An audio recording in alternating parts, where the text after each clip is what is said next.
Salutations, my fairly fiendly fae. Flutter on into the Stinky Dragon, sip on our latest sensation, the Magic Hito. It's a mix of spellbinding syrup, madcap mint leaves, redcap rum, core red club soda, and a squeeze of lime.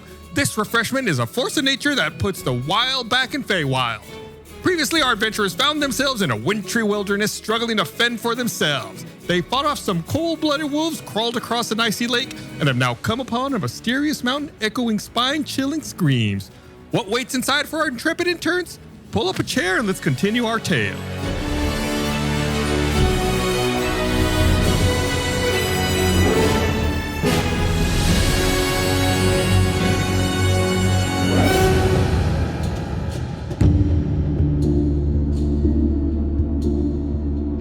So hey everyone, welcome back to Tales from the Stinky Dragon. As we left off, our heroes had just come across a cave in the side of the mountain, and they can hear the screams of people calling for help, seemingly coming from inside the cave. This is the first time you all have actually encountered any signs of humanoid life out here in the tundra. Hooray! Oh, wait, we hear that was a human screaming? Yeah, I remember I said it was saying, help, help. Oh, I thought it was a whale. Oh, yeah, you did say it was a whale. It seems like it's coming from inside the cave. But Slique is outside the cave, so it's not Slique. Correct. And Slique is still unconscious. It's a different human. Okay. Are we going like, are we in D&D now? Yeah, what do y'all want to do? Has the scene started? We're just cutting right to it. Well, I have exploding arrows. I kind of want to cause a cave-in. I want to cause an avalanche or a cave-in. You're going to cause an avalanche or a cave-in? All right. Stop. Don't do that. Oh. So there's nothing around Slique. He's just slumped on the... Slique is slumped on the Slique is slushy. There's that torn wolf's body with its entrails spilling out that's kind of close to him now. Groovy. Does it look like the big wolf? No, it looks like a regular-sized wolf. Oh. Okay. What's the state of Slique?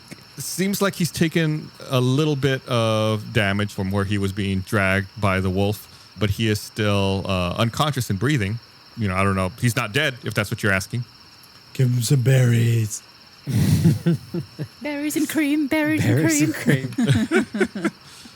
Unfortunately, I think I ate all of his dingleberries berries. Yeah, you ate that first round of berries. I could do cure wounds, potentially. If that I could do another round of good berries. Okay.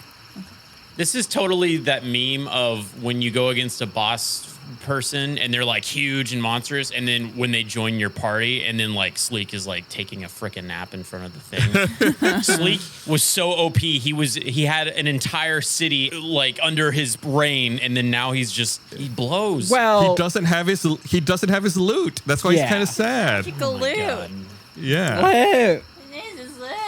I made some berries and has offered some berries, hopefully to get see if Slique would take them and eat them. Slique can't take them. Slique's unconscious. Then I do the whole thing like in Princess Bride and put them in his mouth and munch with my hands. Dude can't even eat. This guy stinks. I say with Carrie him. Elwes ate the Miracle Man's little thing with being half dead, so we can make this happen. Hey, make Princess Bride references all day. That's fine. I love that. Carrie Elway for life. Andre the Giant, rest in peace. But no, Slique sucks. We should just let him die. No, Slique is an Infinite. He's one of the Slique is an Infinite. Well, then act like it. Act like it, man. I'm slapping him in the face as I'm saying this. Be an Infinite. What's wrong with you? Could I touch for some cure wounds? I just need to touch him. Yeah. Berries, cure wounds, do the whole 9 yards. Do it. Well, he's like a king, like a Caesar on a throne. We're like feeding him berries and massaging him, and I'm massaging his face with my slaps. He's one of the Infinites. Wait, I want to turn and talk to Kyberg for a second. Okay. Hey. Kyberg. Yeah. I understand that you have some criticism over Slique's contribution to the team right now, but let's remember one simple thing. Okay. Not too long ago, you decided to do a godforsaken backflip in the middle of a battle, which left you prone on the ground, attacked by a wolf, and then I had to come and save you, which then led to us being literally frozen solid and having half of our life knocked out of us. So let's not, rocks, glass houses, all that kind of thing, right? I saved you from 2 wolves. They were attacking you. I used my action surge. I killed one of them. All right. The backflip was the celebratory backflip. Did it go wrong? Kyborg, yes. Kyborg, What? Did you Yes. see me at the time yelling at you about the backflip? No. While that's going on, I've been cutting open the wolf hide, trying to skin it. I was gonna take that wolf. That's why you knew that I'm the wolf-eyed guy. Yeah. Okay, before we get to the wolf hide, Bart, since you did cast Cure Wounds, go ahead and roll a d8 and add 3 for your healing power on Slique. More like suck. Am I right? So that'll be a 6 total. Our All right, entire 6. mission is to save the Infinites. Maybe we get 3 out of 4. Gum Gum, you get some red wolf meat. Cool. Where is that going? You think you could probably cook them up? So it's better than what Kyborg. Oh, yeah, this is actually usable. You could cook this and eat this. Okay. Hey guys, I got some meat. Oh my god, please help me! We should go in there. Shut think someone up! needs We're help. talking! After Bart touches Slique, he seems to come to a little bit. His eyes open up, and he seems kind of dazed. Okay, Mud creates a bonfire near Slique using Create Bonfire. Do you have an ability called Create Bonfire? Yeah, I do. 5-foot cube of a bonfire. I could use it offensively if I wanted, but I'm not. Okay, so you make a bonfire appear. Yeah, to give Slique something. Help! Grab some. Can we grab some like sticks and have some torches as we go in? Sure. It's not an angry mob if you don't have torches and pitchforks. Well, we're not angry. Speak for yourself. I'm pretty angry. Messing with my friends. I got dark vision. I'm good. I don't need any torches. My stick, instead of using it for a torch, I put my stakes on it and prop it up near the bonfire to cook. Smells good. Is that so Slique when he awakes, he'll have a steak waiting for him? No, he's like I said, he's coming too. He's just a little dazed. Oh, okay. I thought he was okay. So he can come with us. No, after Bart did his Cure Wounds, his eyes popped open. He's dazed, but he's awake. He's conscious. MVP of the team. Slique, what happened? Ooh, a wolf attacked me. It was dragging me, seemed like forever. Okay, bye. How do you feel? Are you okay? I think so. He's like touching his body. He's like, Ooh, I feel really sore. Why did it let you go?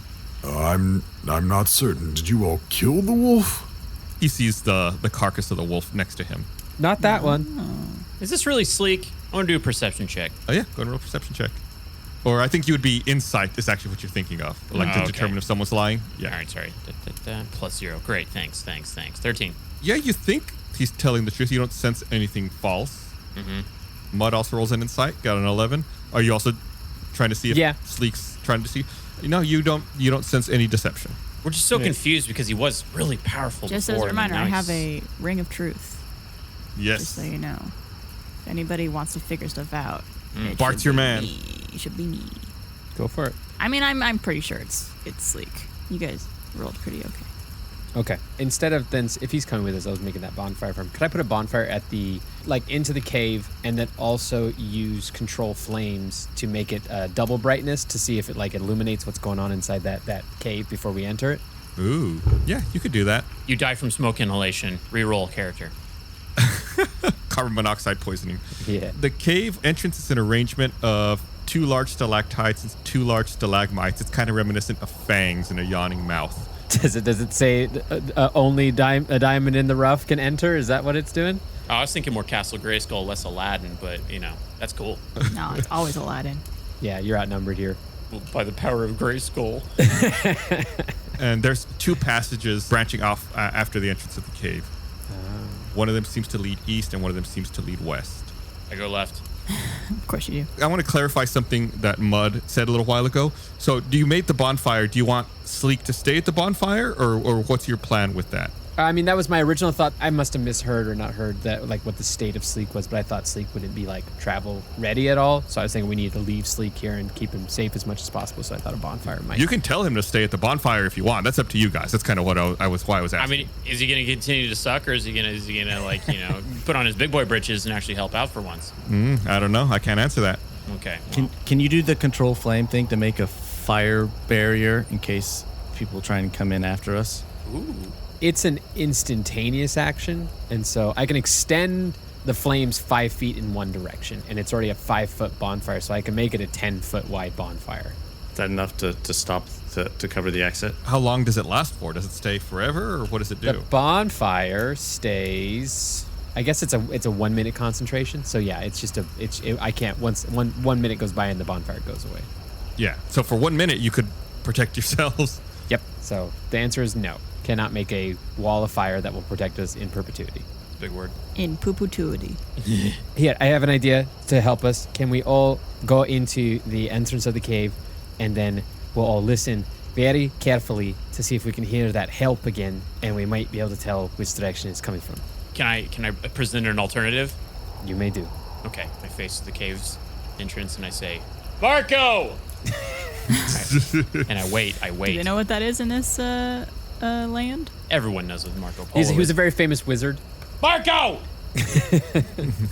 You're shouting Marco into the caves? Yes. Okay.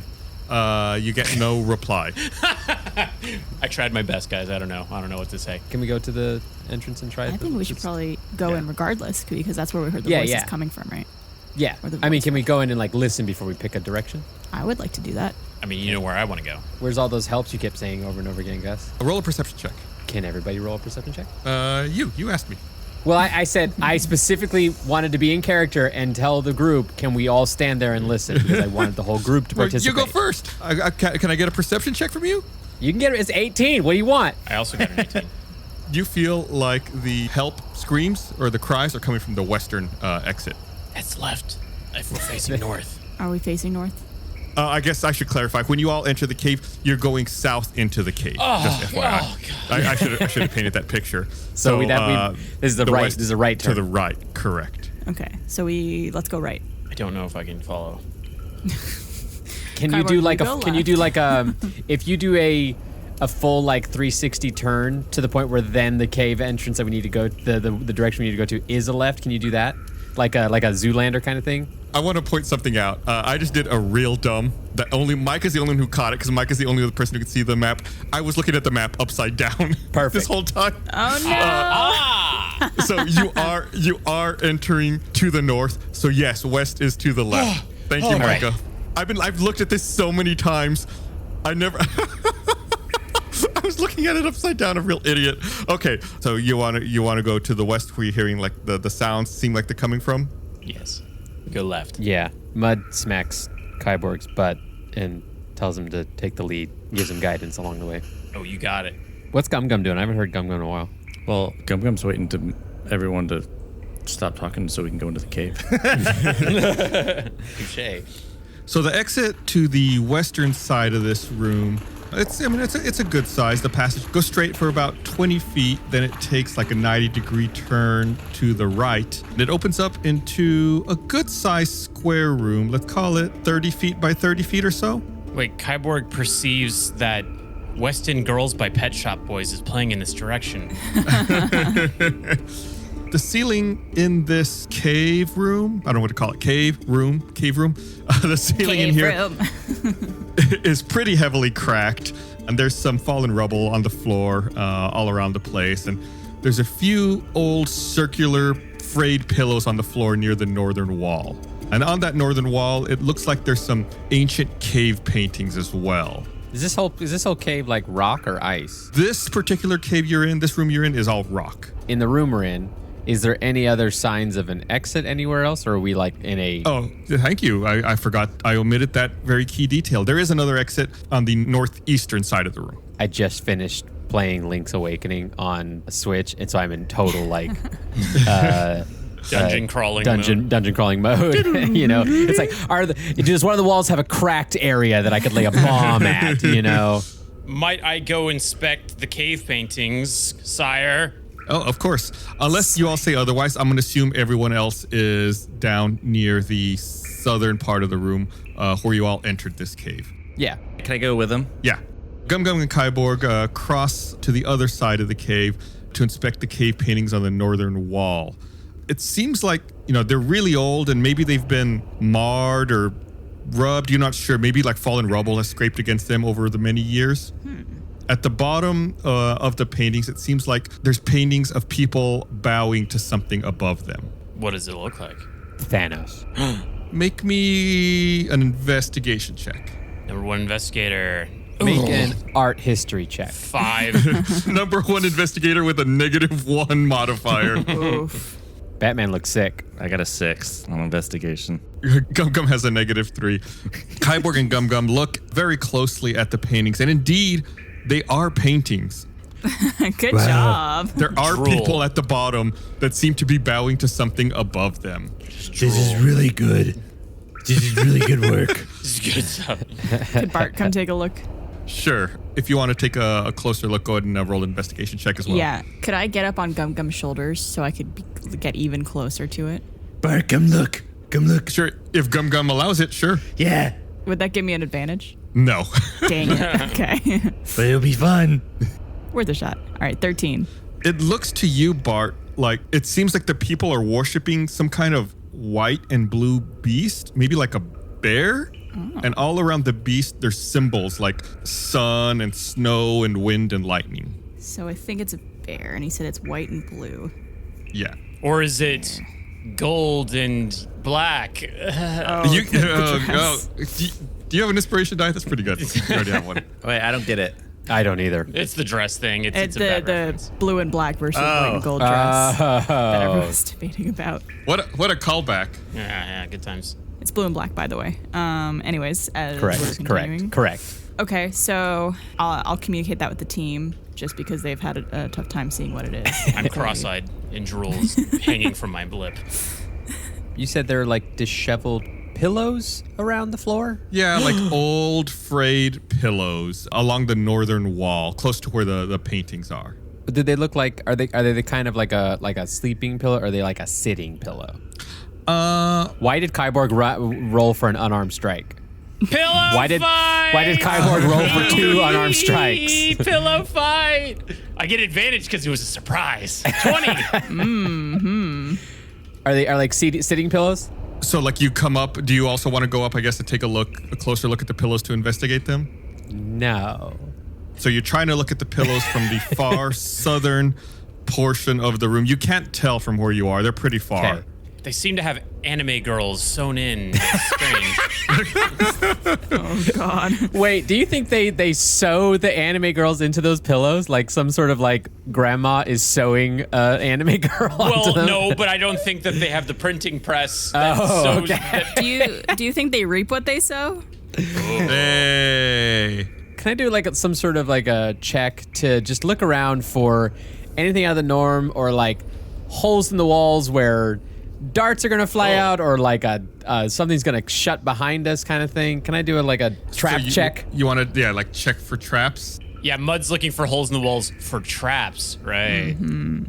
Yeah, PG. that's actually an investigation check, Mud. Oh, damn. So you rolled an 11, and you I rolled have a 1. I minus rolled a 1, so- and it's a 0. 0. No, you are definitely in a cave. That you are certain of. Maybe. And you said there's cracks in the ceiling and there's rubble on the floor as though it's fallen from the cracks in the ceiling? Yes. Okay, since I totally nailed that investigation check, I'm going to confidently join the group on the other end of the room and check out these pillows. Okay. Mud begins to cross the room, and in the distance, you all hear a really loud roar. Here it is. Of some kind, which causes the cave to shake, and parts of the ceiling begin to fall down, much like John was afraid of, but Mud was unable to ascertain. John Smart, Mud Dumb. Mud, go ahead and make a dexterity roll to see if you can dive out of the way of some of the rubble that's falling down from the ceiling now. And I get advantage in that because I was already cautious and anxious. John was. Mud was not. Mud was in character anxious, just wasn't smart enough to see where the stuff was. No. If you had made a good check, I would have given you advantage, but you got a 0. 12. Yeah, Mud, we'll say you managed to successfully dodge most of the rubble, like the big pieces that are going to hit your head. But you do take 5 points of bludgeoning damage from some small rocks that pepper you as you dive out of the way. Okay. Luckily for you, you are on the same side of the cave-in as the rest of your party. So it is a cave-in. Not really. It's not like it's impassable. In my mind, anytime parts of the cave fall, it's a cave-in. I've forgotten the layout of the room. We came in from the south. The paintings are on the north. And then where was the other exit? The northeast. Oh. So you came in from the southeast corner. Oh, okay. Then all the paintings are on the north side, and then the exit you see is on the northeast corner. What's in the southwest? Nothing that you see. And then I need information about these pillows. I walked treacherously across this room and dodged rocks to see these pillows. This better be worth it, right? Yeah, how good are these pillows? What's their thread count? Go ahead and, just for fun, roll me an investigation check. Egyptian cotton. Not again. Come on. 4. No. 4. The pillows look uncomfortable. There you go. But I'm an idiot. Okay, lay down on them. I like the idea of Mud telling us that and us going, cool, thanks, dude. Yeah. Hey guys, those pillows, they look very uncomfortable. Nice. I'm gonna see for myself. Mud, actually, in addition, go ahead and make me a history check, just for fun. Sorry, I'm rolling a history check on pillows. D&D is fine. 10. You're not sure why there would be pillows here. It doesn't really make much sense to you. I have a theory, but it would require me to destroy the pillows. May I proceed to team? Why don't you ask us in character? That's what I'm doing. Oh, I wasn't picking up on Kyborg's voice. He has range, you know. He is an archer. I need to make sure these aren't important or something before we destroy them. I just want to see if there's anything inside, so I was gonna like take a hand axe to like maybe the corner of one and just see if there's anything hidden inside. Well, can I lay on it first? Yeah, how many are there? How many are there, Gus? 2? There's 4. Okay, then One for each of us. Gum can totally lay on one, and Kyborg can totally slash at one. And could I investigate mine? Yes. Yes. Do it, please. I'll deal with Kyborg first because he asked first, and then we'll deal with Bart's investigation. Kyborg, you want to cut one open, like the corner? Yeah, I'll use my hand axe. I'll be really careful about it. I just want to be getting inside. I don't want to destroy the actual thing. Mm-hmm. You, I guess like I imagine you're just trying to like pop some of the stitches and open it up. Yep, precisely. A swarm of locusts fly out of the pillows and entrap us all. Yeah. Make a Constitution saving throw. I'm kidding. Oh my God, Jesus. You pop open a few of the stitches and take a look inside the pillow, and seems like it's pretty frayed and worn out. Seems like it's really old and dilapidated. And on the inside, you find some really ratty wolf fur. Okay. Well, how does the pillow feel for me? Make a dexterity check, Gum. I don't know how. Okay. On a scale of 1 to 10, how much time are we wasting on these pillows, Gus? Probably. It's great. I love it. That's what D&D is all about, is like fixating on something and just really digging into it. Yeah, like doors. Yeah. Yo, those doors are hard. It's a 20. 20. These pillows are not comfortable, but you manage to like wriggle your way around to where like they fill in just on the right spots, and you're able to get a little comfortable on the floor. Pretty good considering the poor shape the pillows are in. I would say that Mud is somewhat of not telling the truth. Why does Gum sound like Donald Trump today? Am I the only one? Oh no. Gum's so orange. Okay, I gotta work on that. And then Bart, you also want to investigate. Bart, you roll me a history check. History, okay. 14. Nice. Ooh, look at you, Bart, knowing stuff, huh? I kind of want the whole group to roll history checks for this, just to determine which of the 4 of us knows most about pillows. It's not me. Kyborg's rolling one. It's not Kyborg. Kyborg got a 6. I raised myself in the woods. I had no pillow. I slept on the ground because of quadrant in the quadrant. I got a 0 on my history check. All right, checks out. Bart, tell us everything you know about pillows. I slept on a rock. All right, here we go. You're the brains here. You think that these pillows were probably used for either praying or meditating, not for like sleeping, but for like for your knees. sitting or kneeling on the ground, right? So For some kind, blasting farts into these things. some kind of religious purpose. Holy farts. Hey, group. Yep. I feel like there's a chance that we've kind of exhausted the importance of this room. And how would everybody feel about proceeding to the next room? Okay. Stop unarmed striking me. I just want to throw a pillow at someone. That's all I want to do. I want to take a pillow. You want to take a pillow, Gum?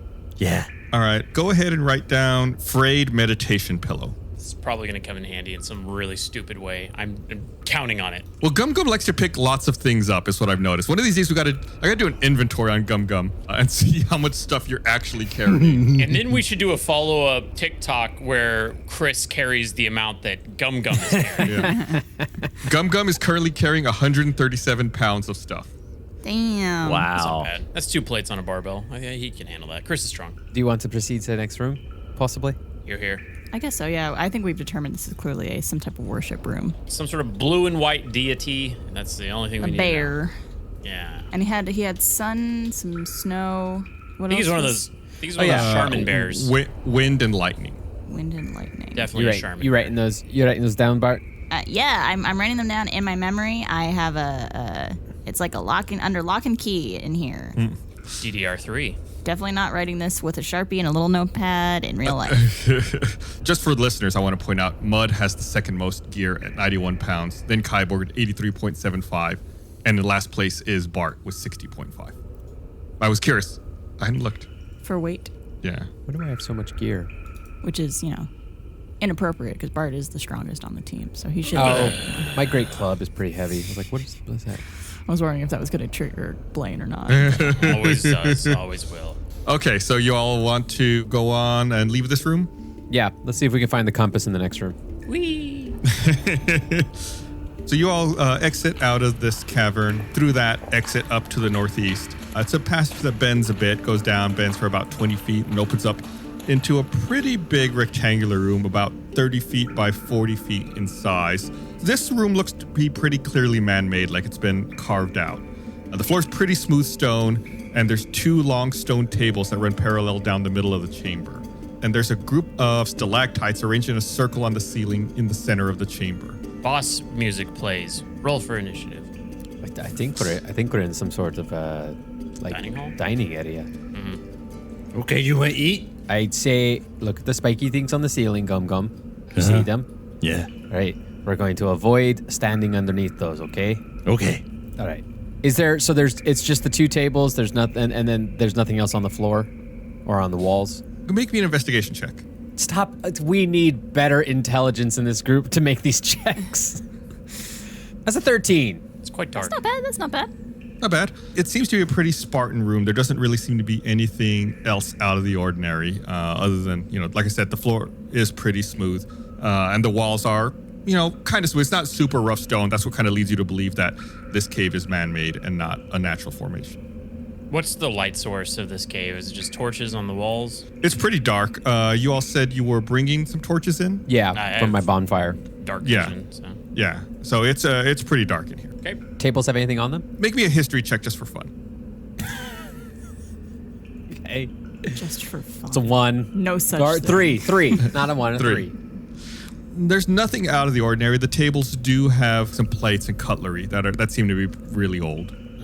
Is there another exit out of the room? The exits for this room, there's 2 passages. There's one on the northwestern corner leading west and one on the northeastern corner leading east. The exit to the west seems to be like it's blocked off by a wall of ice. Is this like magic ice, or could we melt it with a torch, or perhaps an exploding arrow? Why'd you say it that way? You don't know? Well, I have something that could help with that. I'd like to approach that ice wall, but I'd like to do it. I don't know why I'm talking in Mud's voice. I'd like to do it by staying along the wall as much as I can. Sure. I want to do the same. Just follow him because I think we're supposed to. All right, so Mud and Gum Gum go around, take a look at the ice, and you just want to see what it is? Yeah. Is there anything can I see through it at all? Can I tell the thickness of it? Is there a light source on the other side? All that kind of stuff. It doesn't seem like there's a light source on the other side, and it does seem to be a fairly thin wall of ice. It's not like super thin, like you couldn't easily punch through it, Well. but it's not like impossible to get through if you were determined. Kyborg, I'm gonna give you one opportunity to try and punch through this wall before I use magic to solve the problem. That's all I'll need, brother. What am I doing? Athletics? Strength? So Kyborg is going to go up there. I assume you're going to hug the western wall and go up there and join Mud and Gum Gum? Yeah. And Bart, are you still standing out by the entrance by yourself where we all walked into that room? Well, I know I'm scared of being alone, so I should probably go with them. Come give the wall a hug. I'll give the wall a hug. Just for you, Gum Gum. Thank you. It's a good wall. I give it a little pat and I go, good wall. Okay, so you all decide to all go collectively investigate the wall together. Kyborg is going to try to punch through the wall. Roll an athletics check. Wow. My favorite part of this is that 2 of us have abilities that could help him, and we're not using them. 23. I don't need him. 23. Yeah, Kyborg winds up, lets out a mighty punch, and even though it looked like it was too thick for it, he does manage to successfully punch clear through the wall of ice and shatter it in a single punch. And when I do it, I go, oh yeah! I grab Kyborg. But it was a good wall. Why'd you punch it? As Kyborg punches through the wall, everyone needs to go ahead and roll a dexterity saving throw. Oh no. Oh no! Something's probably gonna be shaking. Oh, saving throw. Okay. All right. I have advantage on dexterity saving throw, so I'm rolling 2. 18. I rolled a 19. 15. 15. Okay. Yeah, y'all did pretty good. It's almost like you have like spidey sense as you all are staring, admiring Kyborg's fine work. Admiring is a strong word. That's pretty impressive. You get like a bad feeling and you turn around just in time and dodge out of the way as an ice mephit dives down from the ceiling and breathes frost breath all over the area where you were just standing a second ago. A what? Ice Mephit. It's like a little ice devil. Ice Yeah. Muppet. Yeah, Ice Muppet. This is Waka Waka.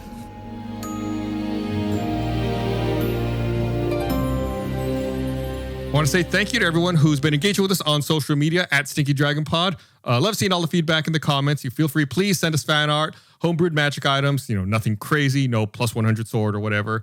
Maybe send us some tavern brews. Remember, use hashtag Stinky Dragon Pod. We'd really appreciate it. Speaking of, the tavern drink for this episode was inspired by Twitter user at Steven744140028, or as most people know them, Stephen Brown. They tweeted us their drink idea, the Magic Hito, which is kind of like mojito.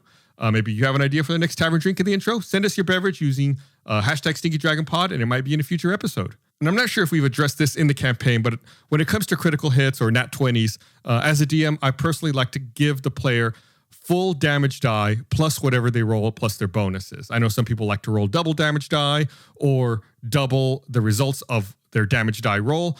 I'm just always afraid that the player ends up with doubling a 1 or 2 1s. So that's why I give them a full damage die. That way it always feels like it's special or it's doing more damage. But I don't know if we've ever called that out explicitly. Just wanted to explain it. How do you approach it? What are your favorite ways to approach nat 20s with your players in D&D campaigns?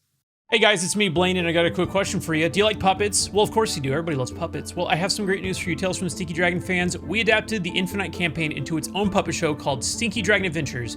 Each episode's about 11 minutes each. The story focuses on things from both the podcast and things that we just wrote specifically for a puppet show that we thought would be funny and cute.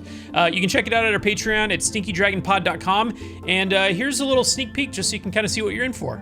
This dungeon shall be your grave, and I shall take from the Infinites their beloved interns. They don't even know who we are. Let the pain begin. I'm Micah Reisinger, writer, editor, and composer of Stinky Dragon. Beneath the dramatic dice rolls, the spellbinding storytelling, and hilarious hijinks lies a secret ingredient. A force so powerful that few dare speak its name, but you seem trustworthy. It's called music. Every piece of original music from Stinky Dragon is available to you for the low, low price of free? Free. Are we sure about that? That's a typo, right? It's got to be a little bit more than that. Okay, it is free. Okay. All right. My entire catalog of Stinky Dragon soundtracks, that's 13 albums of sweeping orchestral scores, pulse-bounding battle themes, and emotional ballads, now yours to underscore your epic D&D sessions or set the mood while you mow the lawn or walk your fur babies across the road. I don't know, whatever you do to listen to music. Stream Stinky Dragon soundtracks now wherever you get your music for free.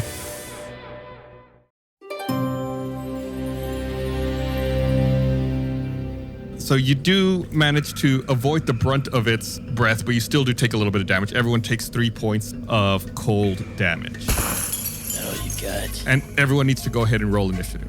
Oh no. 14. An initiative. 5. 21. 24 for Bart. Big numbers. Yeah. I don't like how I'm rolling big right now because it means I will not roll big later when it matters. Right. That's how the world works. 74. What is Jesus. He rolls a bunch of dice all at once. that? Oh, okay. Yeah. Don't get scared. I have to roll initiative for a bunch of monsters all at the same time. How many monsters are we facing? You don't know yet. Well, if it's 80, they all ran. Sorry, 8. That'd be 4 d20s would be 80. What are you talking about? What are you doing? I don't even know what map. Is Kyborg okay? Is Blaine okay? I bet he rolled 5 d20s, and we have 5 enemies to face. Possibly. I'd stake Chris's life on it. After deftly diving out of the way and avoiding the brunt of the frost breath from the ice mephit, Bart rolls, pops to his feet, and is the first to act. You turn around and you see that the stalactites that were in the ceiling of the room were actually disguised ice mephits, and there are now 5 of them flying around in front of you. Oh, jeez. Called it. How big are these things? And are they close together? Are they all spread out? They're pretty small. They're not super big. They're technically size small in D&D, so they're smaller than you guys. Okay. They're flying in the air. They're all winged, so they're like flying around. Mm-hmm. And they're all fairly close to each other, like 5 feet apart from each other. Sounds like target practice. Could I try to cast Cloud of Daggers over 2 of them? I know it's like a 5-foot radius, but if they're both on the edge of the 5-foot radius, maybe. Sure, why not? We'll say that it's possible, just because they're small. Okay, I cast. And I rolled 4d4, got a 4, 3, 1, 1. All right, we'll say there's 2 of them. I assume you would just pick like the 2 closest to you, right? Yeah. Okay, that includes the one that did swoop down and try to frost breath you guys. You son of a bee. You conjure a cloud of daggers spinning in the air where the ice mephits are and does cut 2 of them up. Pretty good. Oh, nice. Good job, Barb. Mud, you're up.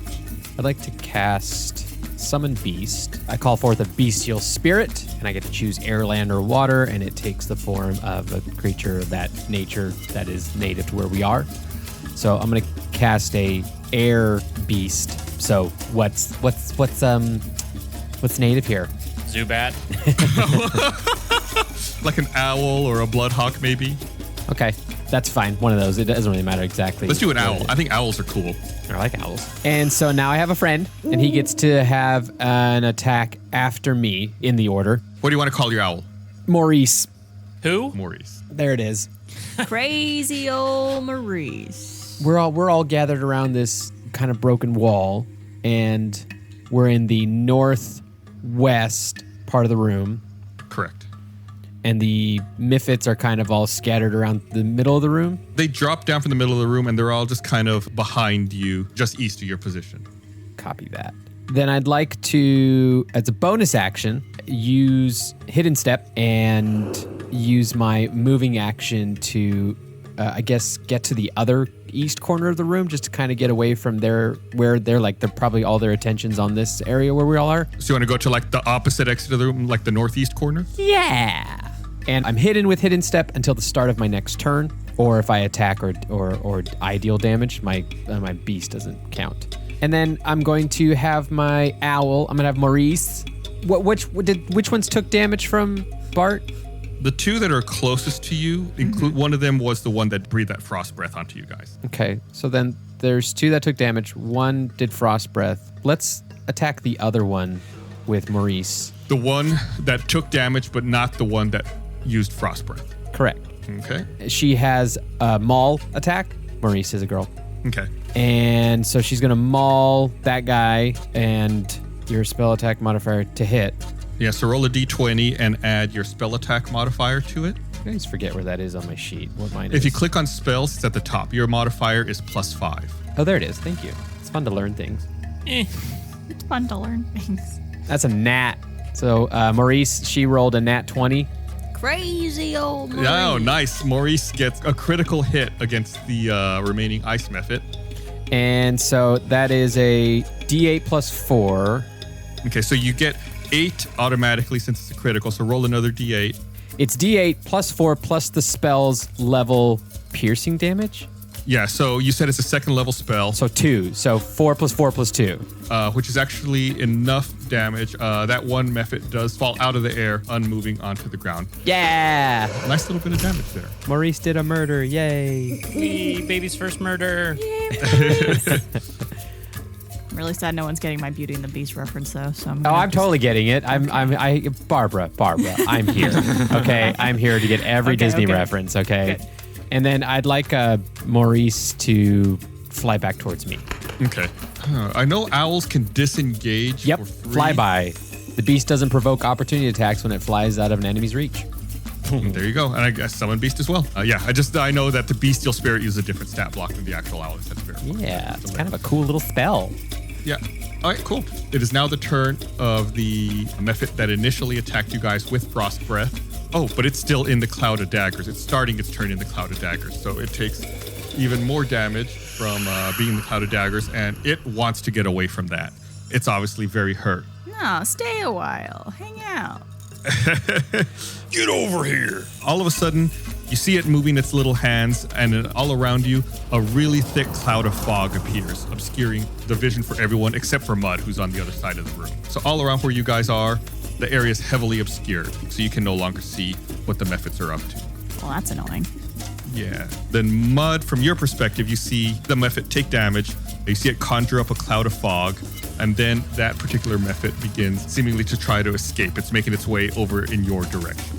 From my perspective, the Jedi are evil.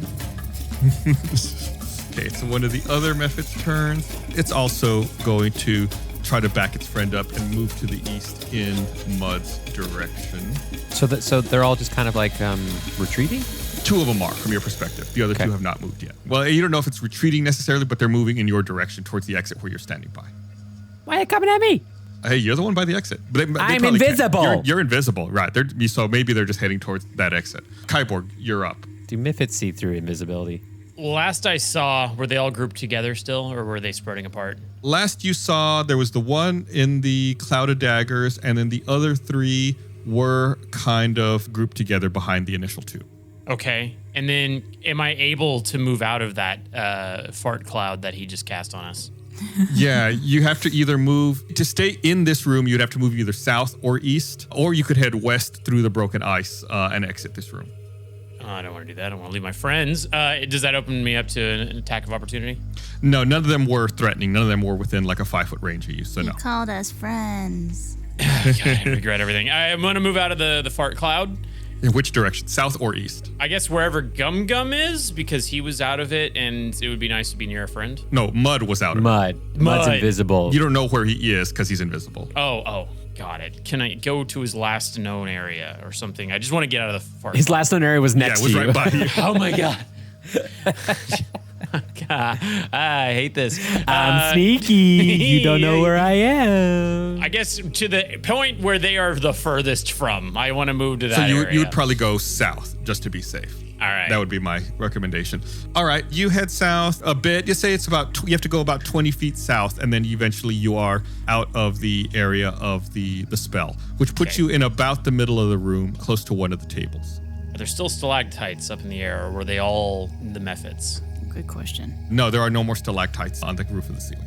Okay. On the roof of the ceiling. On the ceiling of the cave. I'm all messed up. In that case, I want to take aim at one of the ice mephits that's in that group of three. Okay, and I see him with your longbow. Longbow of Triumph. Yeah. Triumph. Oh, and I'm sorry, there's actually two. I forgot one of them died. So one's dead, two of them are heading out to the east, and then two of them are still by the fog. So you take aim at one of those. Okay, 21. That hits. Go ahead and roll some damage. Excellent. Damn, you got a +9 on that. It's great. I love my longbow. I'm really contemplating if I want to do exploding arrow in a cave. Do it. So, but we're in a cave. Do it. Okay, let's take context. Gum Gum is saying do it. What should we do? Well, I rolled damage, which is a 7. Okay. That does a good amount of damage, but the mephit is still flying. Exploding arrow, bursting arrow, here we go. That is a 2d6. Wow. And so that hits him and any creature that's within 10 feet. Okay, so he takes damage, and we'll say the other mephit that was near him also takes some damage as well. As I rolled a 6. All right. So that's a total of 13 against that one ice muppet. Yeah, he's pretty hurt. He's still alive. Oh my god. I'm Kyborg. You want to do anything else, or is that it? I got nothing else. Okay. No action surge. Quick question. Bart? Are these creatures that could potentially be affected by like needing to make a wisdom saving throw for something? From what you know, they're elementals. You know that they do have a certain amount of intelligence to them. Like, could they be charmed, I guess is the question. Yes, you think they could be charmed. Okay. All right, sorry. Continue. Yeah, that's fine. So it's one of the ice mephits' turns, the one that Kyborg hit with the arrow. It's also pretty hurt at this point. It's going to close the distance a little bit, fly over in the direction of Kyborg. And Kyborg, go ahead and roll me a dexterity saving throw. Wah! Ooh, that's a 22, bud. That's pretty good. He tries to breathe that same frosty breath on you. But you manage to dive out of the way and avoid the bulk of the damage. But you still do take 4 points of damage from a little bit of the peripheral hit. Boy. Okay. Good thing I didn't get hit with a full blast. Ouchie, ouchie. The other mephit flies over and joins his friend, so they're both flying above you now, Kyborg. He also drops another fog cloud here. So you're back obscured, unable to see. Dang. And you can't see what he does at that point. Gum Gum, you're up. Gum Gum wants to run out of the cloud. Which direction do you want to run out? Remember, from where you are, you can run east, south, or west through the broken ice wall. The direction that they attacked us from. They came from the east from where you were. Okay, then I want to run east. Okay. You have to make your way about 20 feet east, and then the fog begins to dissipate, and you can see around the room again.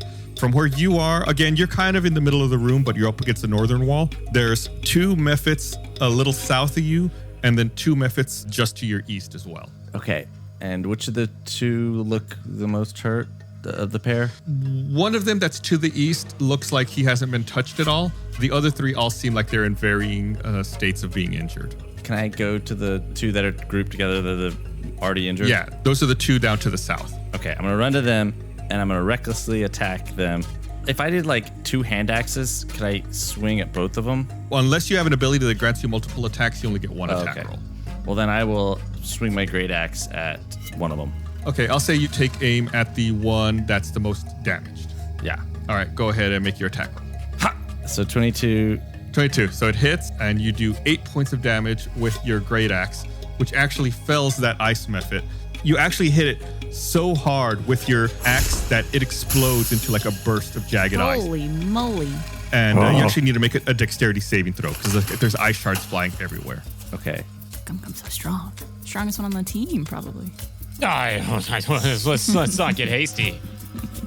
And I have advantage on that, so that's a 14. Well, you dodge most of it. A little bit of it still hits you. You take 1 point of damage. Ouchie. That other mephit that's flying actually also needs to make a dexterity saving throw. Let's see if it makes it. Yeah, it also takes 1 point of damage. But it is still alive. Bart. Okay.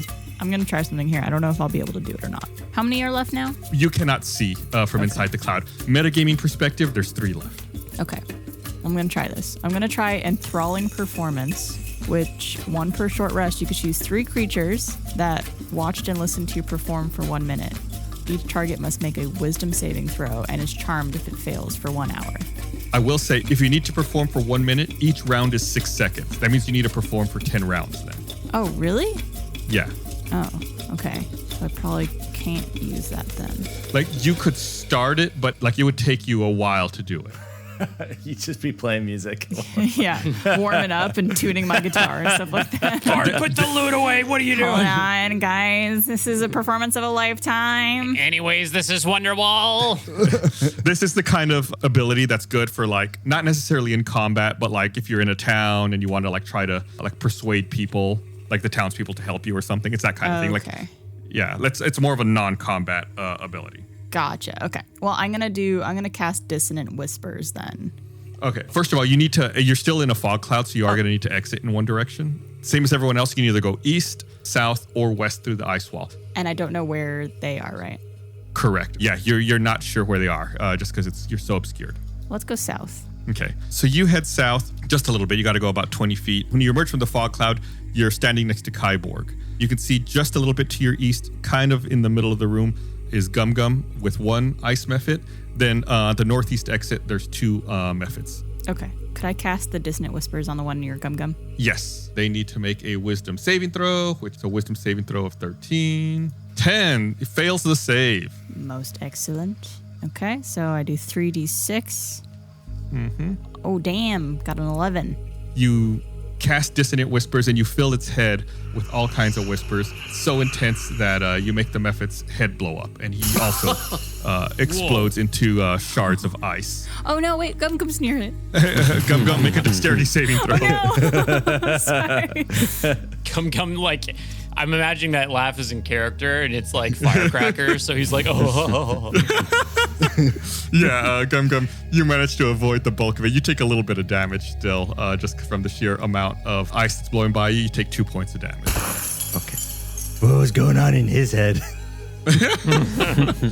Mud, you are up. You're by that northeast exit, and there are 2 mephits kind of close to you, one of which seems to be severely hurt. Can you give me a definition of kind of close a little bit more? Yeah, I'd say actually they're probably within 5 feet of you. Okay, so like if I was looking at the map, are they directly next to me, or are they is there like a gap between us? They would be directly next to you. Okay, I am no longer invisible because it says at the start of your next turn. Oh, okay. So you pop back into existence. You kind of scare the mephits a little. And I make that sound. That's more like it. How far are they from? How high up are they? Because they're flying. Yeah, they're up in the air. Let's say they're close to the ceiling. The ceilings are about 20 feet high, so they're pretty high up there. So they're on a horizontal axis close to me, but in reality, there's a gap between us. Correct. Okay, that's kind of what I wanted to know. Mostly because I wanted to move away from them a little bit because I keep seeing them explode around Gum Gum's head. And I'm gonna unsubscribe from that option. I've gotten rid of a lot of my range spells. I'm gonna go 30 feet of my movement down south away from them. Okay, that puts you pretty close to an exit to the southeast in this room. Okay, the one that we came in. No, you all came from the southwest. There's another one on the southeast. How many exits are there? There's a total of 4. You came in one. There's one to the northwest where the ice wall was, one to the northeast where you were a second ago, and then there's this other one to the southeast. Did not remember the southeast one. I don't remember if I said the southeast one earlier. That might. I'm gonna be really upset if this whole fight happened because I punched the door open into like a broom closet or something. Actually, how far is Mud from Kyborg? About 25 feet. Okay. I was reading up on guidance. It actually doesn't help very much in combat. It's for ability checks, and a attack roll is not an ability check, right? I can do a backflip. Correct. Okay. Then I'm just going to move south, and I'm going to cast Healing Word on myself. All right. Because I've got boo-boos. I'm going to do that. Gives me 8 healing. Nice. I say nice things about myself, and it makes me feel good, and it gives me 8 health. And then I'm going to have my owl attack Maurice. She has a name. Thank you. She's going to go after the damaged one. Okay. She's going to roll her attack. Oh, that's only a 7. Ooh, no, that is not adequate. Wait, how long does she last? I need to know how much I need to get attached to this creature. Summon beast. A feather blizzard's a concentration up to 1 hour. Yes. Could I cast Healing Word while I'm concentrating on this? You only drop a concentration spell if you cast another spell that requires concentration. Oh, it is. It's 1 bonus action is a casting time. It's a bonus action. Ooh, axe. So it's actually not my action? No, yeah, you still have an action then. I didn't know that. Hence bonus. Oh, it says 1 BA on time. Woohoo. I never looked at that column. That's fancy as hell. You want to go back and do something else? I can do more stuff. What do I do? Attack, throw.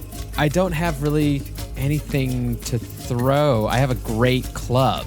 Turn into some stupid animal and do something. Okay. Now that I know what my actions can be, then let's say I went to Kyborg. I gave him a nice little slap on the butt, cast guidance, which is a cantrip. I did Healing Word, and then Maurice did the attack, and that's my whole turn. Okay, so you're over by Kyborg and Bart now. Yeah, and I do a curtsy. Okay, so now it is the mephits' turn. So they're going to dart down that passageway out of the northeast exit, and they disappear down that passage. Okay. Scared him off, Mud. Good job. I did it good. All right, that's it. You are out of combat. What's the state of everybody's health? Gum Gum, did you take a lot of damage? Yeah, I'm okay. Okay. Gum Gum beefy and so strong. Gum Gum's voice is back. I like it. Yeah. He sounds a little more liberal now. Billions and billions. Well, we should definitely look what was inside that ice wall, right?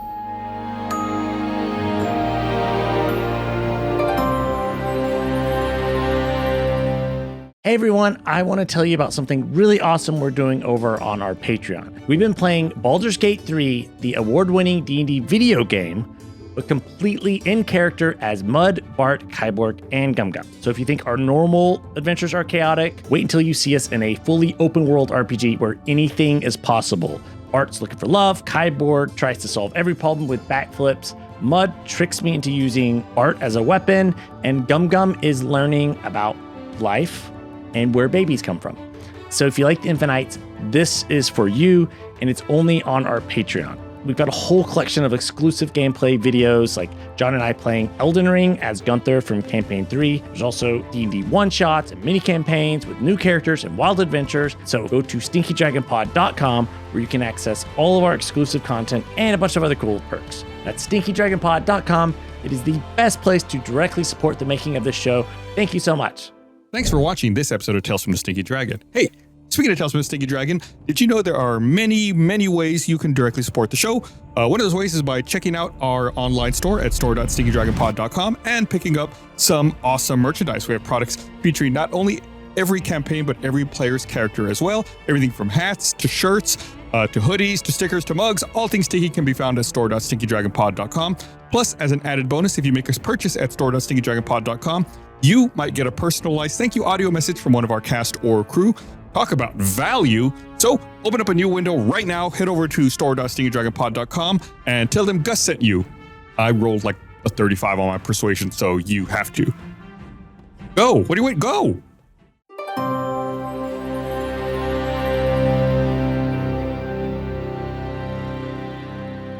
I mean, we gotta do some perception here. Punch the heck out of that wall. Yeah, I don't want to step on Kyborg's parade, so if you want to check in there, by all means. Oh, you want me to go in first in case there's like an attack? Got it. Yeah. I'll go first. No, it's because you are the strongest and the bravest of us. I'll go first. You made the hole, therefore you get to see what's in the hole. Okay. I go into the hole. What's the marching order down this passageway since Kyborg's first? Is it a passageway? Well, they're all passageways, right? Between the different rooms? Mm-hmm. Yeah. I'll go after Kyborg. Kyborg, then Bart, then who? Then I'll go. Yeah. Gum Gum. Mud's normally in the rear. Okay. So this passage zigzags into another chamber. It's donut-shaped. It's about 30 feet in diameter with a natural column of stone in the center. Oh. Scattered about the room on the walls and ground is evidence of leftover trinkets and art pieces that have been damaged. And there's a passage leading out of this room to the northeast. Can I look and see if any of the trinkets and art things I think are cool? Yeah, why don't you make me an investigation check? Okay. What's a cool check? Cool. That's gonna be a 5. You do find a few things on the ground. A painting, a small canvas bag that looks like it's got something in it, a pretty cool shard of ice, and a little vial with a label that has an Arctic fox winking on it.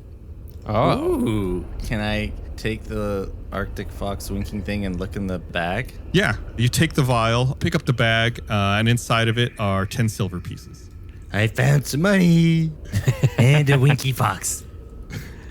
Okay, now you're sounding like Caboose.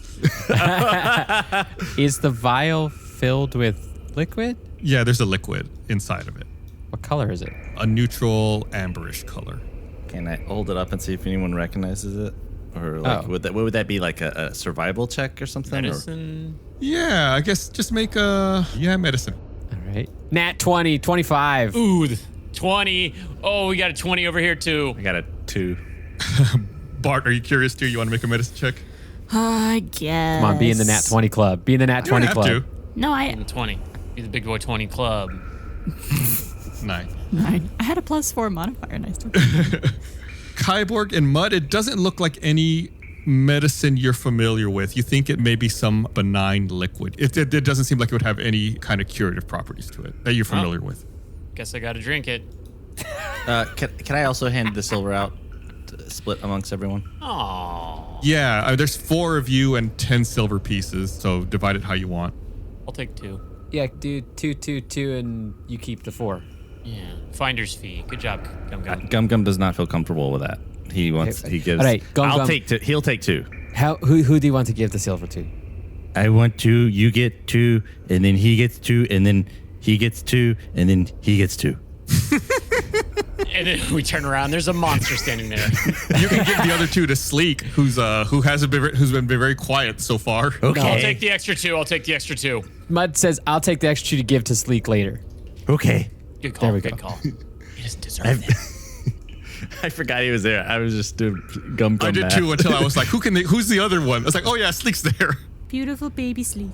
Is the ruined art? Can I go look at it? Is it similar to the cave paintings? Like, what can I gather? What kind of information? So it's a gold leaf framed painting that's laying face down on the ground. When you like flip it over, take a look at it, it depicts a white and blue polar bear bowing down, offering a blue gem before a crowned goddess with her arms wrapped around the realms. So, Kyborg, this looks really familiar to you, and to Gum Gum for that matter as well. There's a tear in the painting across the face of the goddess. oh, someone hates gods. Make me a religion check, Kyborg.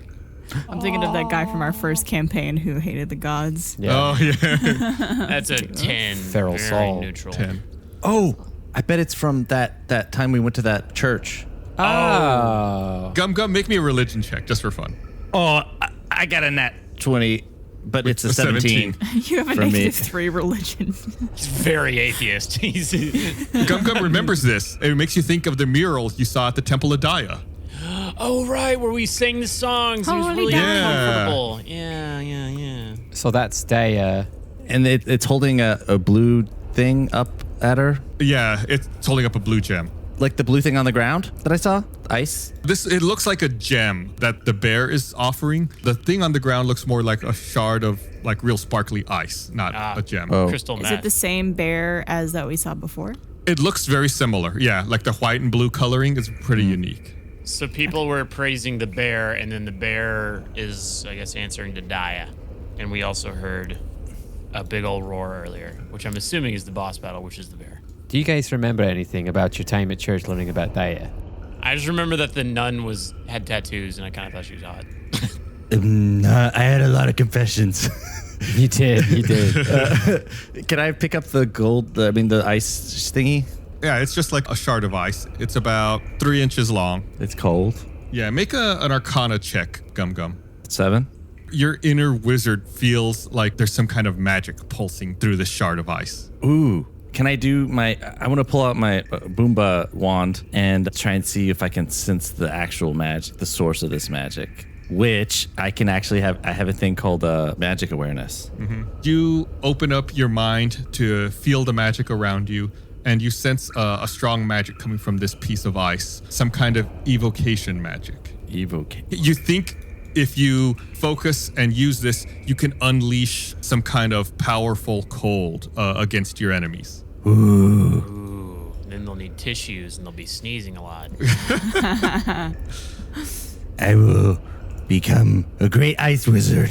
Can I make a hat? What? Pardon? Can I make a hat? Like out of the rat thing? Can I attach the ice crystal to my wizard hat? Oh. Don't you have a hat? Yeah, sure. Why not? Cool. He gets frostbite on his forehead. So, better way of phrasing that is that can I put it on the hat that I have? Yeah. Okay. So he's got an ice crystal on his hat now. Okay, so they're in the room looking around on the floor. There's the big old stone column in the center. Yeah. Mud is very suspicious of these rooms now and looks up at the ceiling. Make an investigation check. At some point, Mud is going to get a good investigation check. It's not today. I got a 1. No, there's a ceiling up there. Could I send Maurice up there to look around? Sure, yeah. Can you communicate with Maurice? Yes, that's my whole thing, is that I can tell Maurice what to do. I mean, can Maurice answer you is more what I'm getting at. Can Maurice tell you what they see? I don't know. So it understands you, but it cannot communicate back to you. Is there a way that as a druid, I'm going to eventually be able to understand back from the animals that I turn into / talk into? Yeah, that seems like that would be useful at some point. Jiminy. Well, okay. I tell Maurice to go for a little recon fly around the circle. Sure. Maurice goes up, flies near the ceiling, UAV online. changing his height from the ground. Her height from the ground. Thank you. She circles around the column and then flies back and lands with you. Okay. Relatively, the ceiling is safe. Oh, because she was able to go around and come back? She didn't trigger anything. Wow, Touché. you used the thing to trip bombs and traps? Messed up, even for you, Mud. She's a spirit. I can summon her again if I want to. Oh, I'm assuming I thought she was like an owl No. that you just made fly into this cage. No, she's my friend for up to an hour, or when I forget to keep conjuring her. Fair weather friend, yeah. Okay. And there's a door in the northeast? Yes, there's an exit leading to the northeast. Should we just go through the door? I have a thought. It feels like this room has a different layout than the other rooms we've been into, and there's something very interesting about the fact there's a giant column in the It's middle. also, circular, so that's not typical. I'm gonna suggest, what if we all just take a little look around the column and see if we see anything odd about the column? Like a crack, a button, a drawing, anything like that. We haven't even looked at the other side of the column. Should we just do a lap? Yes. Erase you. If everyone wants to do that, they can make an investigation check, but not Mud, because Mud already made his. I made mine looking at the ceiling. Oh, okay. 11. Yeah, you're right. You can make another one. 3. Oof, 8. Oh, finally. 17. Y'all are really I was missing really it with close those. to rolling a 17, and then it just did a little thing where it just went clink, tipped over. I hate when, Well, on hate a when that meta happens. level, the only person in our party who doesn't have a negative is Bart. On investigation? Yeah. What am I doing with you guys? That's what happens. Y'all, everyone has to have different strengths. It's true. I believe Kyborg, Bart, and Mud all have negative intelligence. I got negative nothing, my friend. Oh. Well, you're much more balanced than the rest of us. Mud, you think that this room was probably like a gallery or a vault of some kind for like religious items in the past. Oh. So, like, by determining that, was I thinking that, like, the column was where things were hung? It's probably either just like structural to support the room or decorative. Like, you don't think that there's anything particularly special about the column necessarily. This is the only thing we learn on our walk around the room? Yes. Okay. How confused is Gum Gum that we go back to the beginning, but we didn't, like, does this scare Gum Gum? You have to address him as Gum Gum the Ice Wizard now. Oh, yes. Is Gum Gum the Ice Wizard scared that we returned to the beginning by walking in a circle? No. 'Cause Okay. He has the power of ice. Yes. He does not know the meaning of fear anymore. All right, this feels like we've had a good little walk. We've gotten our steps in this room. Let's try out that door to the northeast. Let's do it. Is it open? It's just a passageway. There's no door necessarily. Okay. It's just like a passage to cut through. I will go first. Oh, okay. Wow. The Ice Wizard. The passage slopes up for about 50 feet to a small square antechamber with an arched ceiling. At the far end of the chamber are frosty double doors and a pair of candelabras. Ooh. Beyond the doors, you hear muffled voices and some kind of racket. Sounds like someone or something is howling in pain.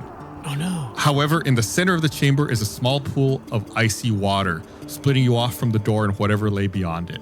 It appears a wooden suspension bridge has broken in half and collapsed into the pool with debris floating in the water. Gotta ask, how far is this pool? From where you're standing? Are you like, going to what do you another mean? jump check? Like, how far of a length is the pool? What's like, if we were to jump it? It's about 15 feet across. I can make 15 that. feet wide, yeah. I can make that. Do you want to give anything to me to hold on to you so that I can maybe lay it at your grave after you fall into this? Doesn't the Ice Wizard have a jump thing that makes him jump real far? Yes, I do. So is it like, is there a drop to the water, or is it just Not really. It's Flush. I will say There's a little drop because otherwise, the water would be pooling out everywhere. But it's pretty even with the ground that you're at. Can I look at the water and see if I can determine anything mischievous about this water? Make an investigation check. You know what? I haven't done this entire time, and I could have been. I'm giving myself guidance for this investigation check. There you go. So you just spanked yourself. So, slapping my bootay, Bowtie. rolling investigation, getting a 16 plus my D4, 18. The water seems like it's especially cold. Obviously, you're in an icy area, but there doesn't seem to be anything out of the ordinary about it. Okay. It seems to be just cold water. So if one of the strapping lads would like to take a running leap, maybe the one that has magical jumping powers. Okay. I can do this. I also slap his booty. Okay, I'll run and. Could I do something? Yes, Yeah, please. what do you want to do? Could I cast suggestion on Gum Gum to really put it in his head that he could do this? Like, you are the most athletic, talented, skilled individual of all time, and you will jump across that water and you will succeed. Yeah, make a wisdom saving throw, Gum Gum. He's going to fail that one. 15? Oh my. 15. Yeah, the spell doesn't necessarily work on you, but Bart saying all of these really encouraging things does really make you feel good. Like, yeah. I can Just because do- you have a history with Bart, so you're like, yeah, absolutely. All right, then I'm going to run and jump. I guess I'll leave a rope or something. Oh, yeah, that'd be smart. Take 2 ropes. That's what I'll do. I'll take my rope and then your rope, and I'll grab the end and run and jump with both of them. So I leave the 2 behind me. Yeah. And I assume you're using your ring as well? Yeah. And that ring of jumping allows you to triple your jump distance. Ooh. Mm-hmm. Gum Gum activates the ring and easily jumps across the frigid water that splits the room in 2. He makes the noises while he jumps. So you land on the other side and you've got 2 ropes. Is there anything I can tie him to? Like I mentioned, there's those candelabras by the Yeah. door, but it doesn't look like they're secured to the ground. Like they're just standing there. Oh. I mean, there is that broken suspension bridge. Oh. So we'll say that maybe it has tie downs where the bridge was attached on your side of the water. Mm-hmm. So you could maybe attach the ropes to that. But like I said, it is a broken bridge, so it's not necessarily the most secure thing in the world. Could I do one at the bottom and one at the top so it's like a little rope bridge? Oh, like one of those team building Yeah. day exercise things. Yeah. It's not really super high. It's not that high. I mean, I'll admit that's pretty clever, but the staff's probably only 2 or 3 feet tall. How are we going to get across this? I mean, I could try and use my ice powers and freeze the water. Oh, damn. Could I try to jump across? You want to jump? You want to see about this ice? I have the boon of speed, so I'm thinking that might help me get across. Well, you'd only get to use it once. Does that burn it? Does that burn the Yeah. one use? Oh, does it? Yeah, I believe the boons are a one-time use. Oh, okay. Never mind. Sorry. Continue with your ice. How feasible is it that I could wall run across? Oh, God. Probably not very. I like a challenge. Don't you have freeze water or something, John? No. Water shape water or whatever. I don't, because I swapped it out for some control over flames. We'll take a long rest and fix your error. Hold on, guys. I need to go to sleep so I learn how to control water again. I mean, I have a bow and arrow. We could attach a rope. I could shoot it at the roof and we could swing across, and then Gum Gum could be on the other side to kind of catch us. I also have a mage hand that could take the rope across if we need to, if one of us gets Well, we have a across. lot of rope already across. Yeah. I could throw my hunting trap over, and then you could set it up. Huh? Like a grappling hook? I'm confused. Okay. You know what? Gum Gum's an ice wizard. Do it. Go, Ice Wizard. I will call upon my ancient ice powers and freeze the river. Mud hugs the wall to the side so that whatever happens doesn't hit him. Also ancient. He learned this 5 minutes ago. So I guess Gum Gum chants and closes his eyes and concentrates on the water in front of him. The crystal he attached to his hat begins glowing and emits a cone of energy in front of it, freezing the ice, a path across the water. You're kidding me. Wow. Wow. You did it. I cross the ice and hold on to the rope while I do so. I should also mention, as the water turns into ice and solidifies, the shard glowing in Gum Gum's hat dissipates. What? Oh no. Oh no. Oh, that's a one shot. Oh. Now I'm just wet. And Kyborg, you said you're going to walk across? Yes, with the support of the ropes. Yeah, you're able to gingerly make your way across the ice. Gum Gum grunts and falls to his knees. My ice powers, they're leaving me. It's so sad. It's so sad. That's really, yeah. I thought this is Gum Gum's new identity and everything. It could still be his identity. Now it's like, remember what he did? He is the ice wizard. He controlled the water and turned it to ice. That one time. It's more than 0. Bart, you want to have some fun? Always. All right. Bart starts to undo his zipper. No. No. Mud picks up Bart and then takes a run and slides across the ice with Bart on his lap. Yeah. Roll a d20 for fun. Yeah. How much fun are we having on a scale from 1 to 20? I'm rolling Let's right find out. now. That's a 9. I rolled a 13. Bart's having more fun. I'm having more Okay, fun than that's you. good. Probably because you got picked up. Yeah. Man, Mud must be the strongest one on the team. Oh yeah, I'm pretty strong. I don't know about that. I mean, I'm pretty strong. I punched an ice wall, you know. Yeah, but Mud just lifted Bart with like ease, and Bart, as we know, is very dense. Mm-hmm. I pulled out my arms and do like the grasping motion to indicate I can pick you up, but only with your consent. Bart hops into Kyborg's arms. Is that just essentially like someone going like up? Up. But Bart does the thing where he goes completely limp. Oh, to try to, yeah. make himself as heavy as possible. So I want to roll a strength check to see if I can lift. Okay. I think that's roll with it. disadvantage if Bart's No. going limp and trying to make this hard on him. Let's see the strength check. 10.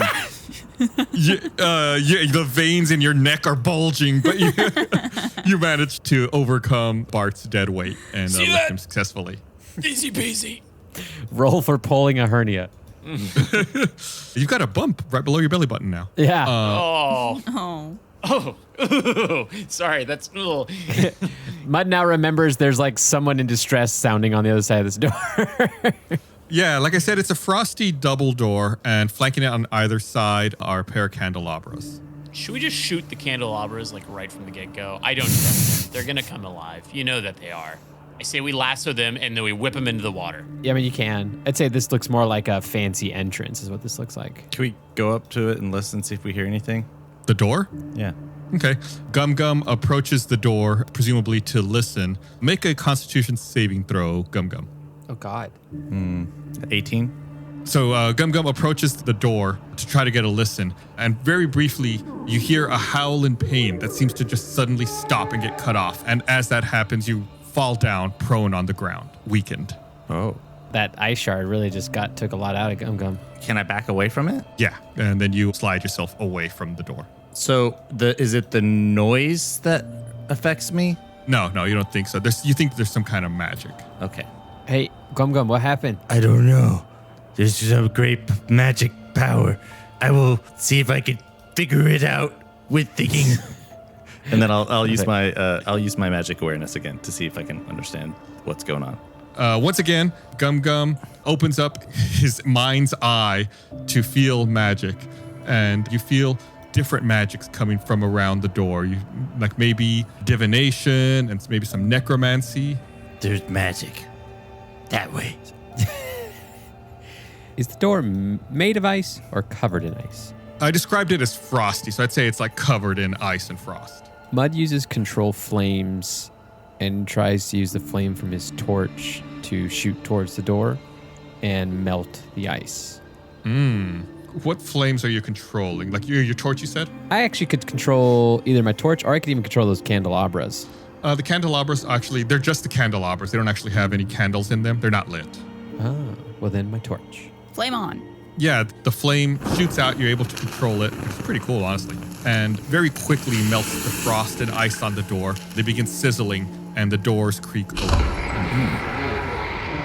We finally made it through a door. A door. Hey, congratulations. Everyone levels up. Oh, he's kidding. So what do we see? The once frosty doors groan as they open, and a bitter wind whispers past you, sending shivers down your spine. Cool. You step inside a large octagonal chamber with mist covering the floor.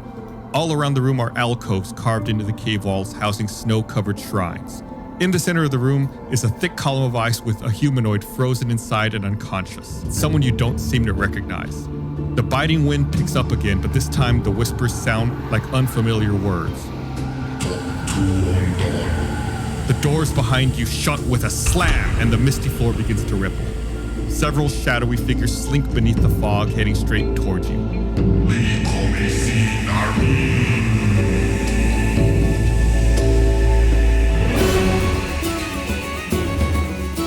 No! Just before we found out. Gotta leave people wanting more. Gotta have a little cliffhanger. That's scary. That's scary. Are we? Oh, is this where we meet Sebastian Stan? Oh, I was thinking it'd be Mr. Freeze's wife. Oh, Nora. Yeah. Nora. Man, I wish you all heard me this morning practicing saying those words before you all got here. Well, you nailed staring it. into the mirror. Yeah, it was great. I kept thinking of Star Wars every time. It sounded a little like Cookie Monster. All right, thanks everyone for listening to this episode of Tales from the Stinky Dragon. We'll be back again next week with another episode, and you'll find out what the party encounters in this room.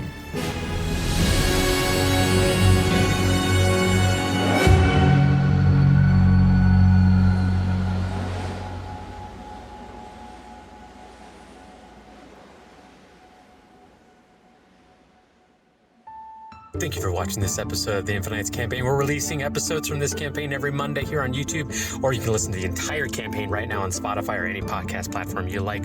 Or even better, if you want to listen to it with no ads, plus you get bonus episodes and bonus content like Second Wind or Stinky Pop. You can join us on our Patreon at stinkydragonpod.com. That would be really cool. Have a good day. Stay stinky. Bye.